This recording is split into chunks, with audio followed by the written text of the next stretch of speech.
Je vous souhaite le bonjour, la bienvenue sur notre site et le Verbe s'est fait chair. Bonne écoute.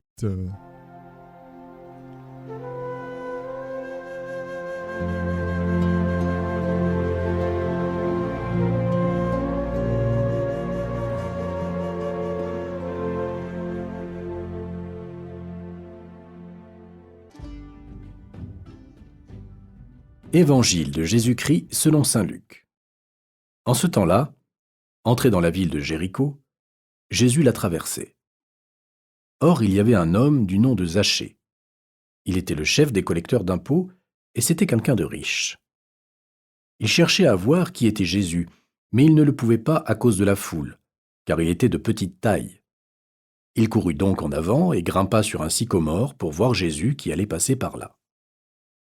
Arrivé à cet endroit, Jésus leva les yeux et lui dit « Zachée, descends vite. Aujourd'hui, il faut que j'aille demeurer dans ta maison. » Vite il descendit et reçut Jésus avec joie. Voyant cela, tous récriminaient.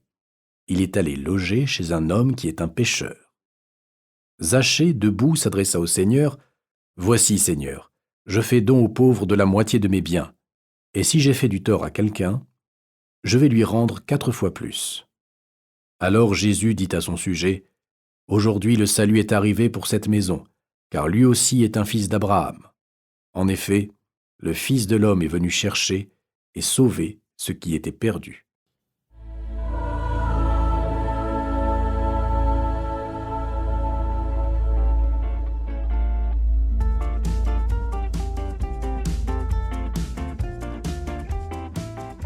Sœurs et frères, l'Évangile d'aujourd'hui nous propose une belle ouverture pour une Lectio Divina. À travers la Lectio que nous venons de faire, la contemplation que je vais vous donner à travers cette homélie, et ma foi, le Seigneur lui-même se chargera de vous faire vivre, de vous faire découvrir l'action donc pour votre journée. Dans ma Lectio, j'ai été frappé par cette phrase. En ce temps-là, entré dans la ville de Jéricho, Jésus la traversait. C'est le verbe traverser du premier verset qui m'a interpellé. Il m'a rappelé le passage de la rencontre de Jésus avec la Samaritaine, dans lequel l'évangéliste Jean nous dit « Il lui fallait traverser la Samarie pour continuer sa route missionnaire. » Est-ce que Jésus vraiment devait-il passer par là, devait-il passer par Jéricho? Fallait-il vraiment qu'il la traverse? Du point de vue géographique, je l'ignore, mais dans l'histoire du salut de Zachée, c'était une nécessité absolue. La nécessité de l'amour qui cherche toujours à sauver la vie. Ce fameux évangile de Zachée n'est-il pas un splendide résumé de toute l'histoire du salut racontée dans la Bible? N'est-elle pas aussi notre propre histoire? Comme il nous serait bon ce matin de la réentendre. Zachée, c'est nous, c'est moi, c'est toi. Jésus donc se mit à traverser la ville et là, en attente, à Jéricho, il y avait un homme du nom de Zachée. Il était le chef des collecteurs d'impôts et c'était quelqu'un de riche. Voilà comment il est vu, voilà comment il est connu, selon sa profession, selon son rang social, mesuré sur ses richesses économiques. Mais l'Évangile nous dit tellement plus sur Zachée. Il cherchait à voir qui était Jésus, mais il ne le pouvait pas à cause de la foule, car il était de petite taille. Il courut donc en avant, grimpa sur un sycomore pour voir Jésus qui allait passer par là. Quelle détermination dans cet homme, dans son cœur, mais on ne sait pas trop pourquoi. L'Évangile ne le dit pas. Comme un désir qui est irréfrénable, il courut en avant, voir Jésus, voir qui il était, et malgré les empêchements, malgré les obstacles qu'il a à sa disposition il va faire utiliser tous les moyens possibles pour coûte que coûte voir qui est ce Jésus.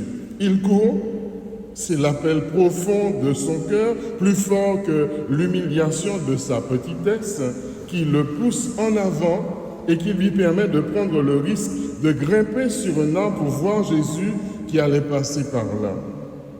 Et quelle merveille, parce que ce désir irréfrénable, cette course de Zachée, Dieu les voit. Arrivé à cet endroit, Jésus leva les yeux et lui dit, « Zachée, descends vite, aujourd'hui, il faut que j'aille demeurer dans ta maison. » Tout est important dans ces quelques mots. Il y a d'abord les yeux levés de Jésus qui croisent ceux de Zachée qui désiraient tant le voir. Ce n'est plus Zachée qui cherche à voir qui est Jésus, mais Zachée qui est contemplé par ce regard d'amour de Dieu qui l'enfante. Comme Zachée, eh bien ce regard-là, on ne peut plus jamais l'oublier si un jour on a eu la chance de le croiser. Adolescent, j'aimais beaucoup le refrain de ce chant. Ah, ce regard, je ne l'oublierai jamais.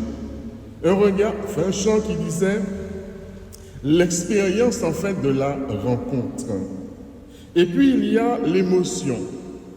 L'émotion d'écouter son nom, prononcé par la voix unique de Jésus. Zachée, descends vite.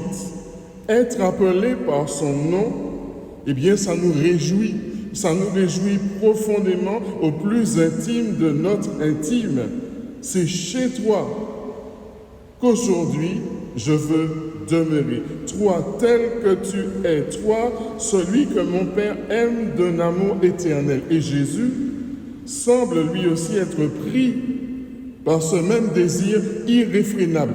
Descends vite, l'amour ne peut pas attendre. Aujourd'hui, il faut que j'aille demeurer dans ta maison. Vite, descends. Il descendit vite et il reçut Jésus avec joie. Depuis combien de temps Zachée n'avait pu recevoir quelqu'un chez lui? Depuis combien de temps il n'avait plus senti cette joie d'être l'hôte pour un visiteur? Mais dans la ville de Jéricho, il y a d'autres voix. D'autres voix qui cherchent à se faire entendre aussi. Voyant cela, tous récriminaient. Il est allé loger chez un homme qui est pécheur. Ces voix qui récriminent habitent aussi notre terre intérieure. Ce sont les étiquettes qui nous morcellent, qui nous figent, comme si nous n'étions que cela. Or Dieu lui nous dit toujours, nous voit toujours dans la totalité de ce que nous sommes. C'est que cet appel de Jésus a su transmettre à Zachée. Sur le dialogue, ce dialogue qui s'est tissé entre eux deux, l'Évangile garde le secret. Il ne nous parle pas du fruit, il ne nous parle que du fruit de la rencontre. Zachée, debout, s'adressa au Seigneur. Voici, Seigneur, je fais don aux pauvres de la moitié de mes biens, et si je fais du tort à quelqu'un, je vais lui rendre 4 fois plus. Voilà ce que le regard d'amour en profondeur est capable de faire jaillir du cœur. Une générosité, une capacité de don qui était déjà là, enfouie certainement, mais bien présente et qui se manifeste. C'est une vraie apocalypse dans le sens de révélation, de dévoilement. Aujourd'hui, le salut est arrivé pour cette maison, car lui aussi est un fils d'Abraham. Cette dignité de fils de Dieu, que rien ne peut nous faire perdre. En effet, le Fils de l'homme est venu chercher, sauver ce qui était perdu. Cette phrase résume en quelques mots tout le sens de la mission même de Jésus. Il est venu chercher ce qui était perdu. Voilà l'espérance qui nous est dite là ce matin pour nous, non pas seulement ce qui est sur le point d'être perdu, mais ce qu'il est déjà à nos propres yeux humains, ma valeur, ma joie d'enfant, mon désir de vivre, d'être tout simplement la personne que je suis, ma capacité d'aimer, mon identité de fils d'Abraham.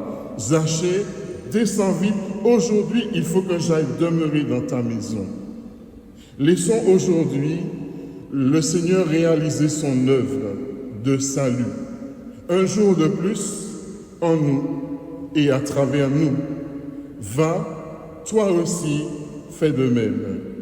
Le Seigneur nous inspirera certainement l'action à mener, à vivre. Un jour, ça m'a toujours aidé à écrire en fait tous les lieux. C'est intéressant de faire cela.